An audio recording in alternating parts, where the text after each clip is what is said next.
যেন আমাদের সমাজেও বিভিন্ন জন অহেতুক নিজের কোনো কর্মসূচি নেই, কোনো এজেন্ডা নাই, সারাদিন শুধু সংবাদ সম্মেলন করবে, 10 মিনিট বক্তব্যের মধ্যে 9.5 মিনিট হচ্ছে এটা সেটা আরেকজনের সমালোচনা করে সময় কাটায়। একটা গল্প বলবো? সময় তো অনেক হয়ে যাচ্ছে, তোমাদের কষ্ট হয়ে যাচ্ছে। গল্পটা হলো, এক বনে বাঘ এবং গাধা তর্ক বিতর্ক লাগছে, ডিবেট হচ্ছে তাদের। তো ডিবেটটা হলো যে ঘাসের রং সবুজ না হলুদ, এটা নিয়ে অনেক তর্ক বিতর্ক।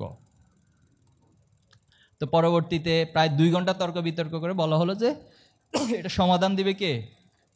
সিংহ, বনের রাজা, মানে বনের যিনি কর্তা রাজা, তার কাছে যেতে হবে। তো বাঘ এবং গাধা সিংহের কাছে আসলো, মহারাজ একটা বিচার নিয়ে এসেছি। কি বিচার? বিচারটা হলো যে গাধা বলতেছে যে বাঘ বলতেছে ঘাসের রং সবুজ, কিন্তু আমি বলতেছি ঘাসের রং হলুদ, এখন আপনিই বলেন ঘাসের রং কি?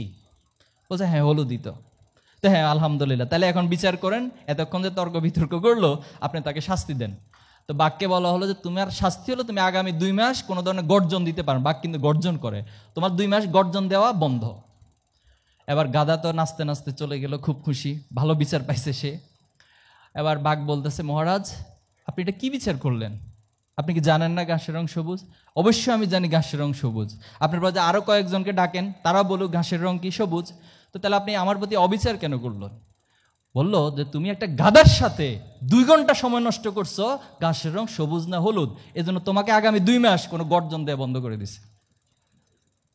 এজন্য আমাদের সমাজেও বিভিন্ন জন অহেতুক নিজের কোনো কর্মসূচি নেই, কোনো এজেন্ডা নাই, সারাদিন শুধু সংবাদ সম্মেলন করবে, 10 মিনিট বক্তব্যের মধ্যে 9.5 মিনিট হচ্ছে এটা সেটা আরেকজনের সমালোচনা করে সময় কাটায়।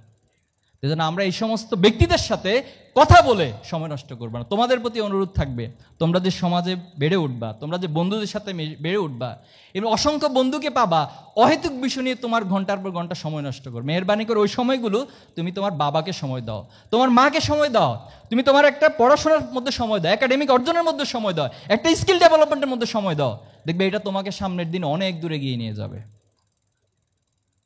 এজন্য আমরা সবার জন্য দোয়া করি, আল্লাহ সবাইকে সঠিক বুঝদান করুক, এবং 24 পরবর্তী বাংলাদেশ আমাদের কাছে যে সম্ভাবনা ধারণ মুক্ত করে দিয়েছে, আমরা আর এই সম্ভাবনাকে হারাতে দিব না।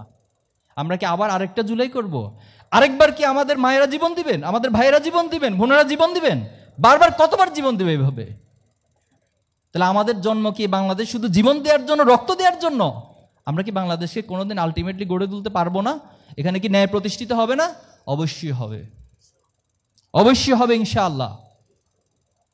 আমাদের আবু সাইদদের প্রতি দায় আছে, আমরা অনুভব করি, তাদের জীবন দেওয়ার কারণে আজকে আমরা এখানে দাঁড়াতে পারছি।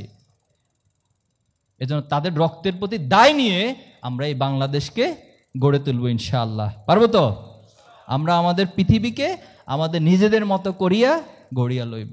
নজরুলের উক্তি দিয়ে শেষ করছি, আমি সেই দিন হব শান্ত, যবে উৎপীড়িতের ক্রন্দন রোল আকাশে বাতাসে ধ্বনিবে না। পারবো তো ইনশাআল্লাহ? আল্লাহ আমাদের সবাইকে যার যার জায়গা থেকে ভূমিকা রাখার তৌফিক দান করুন। আসসালামু আলাইকুম।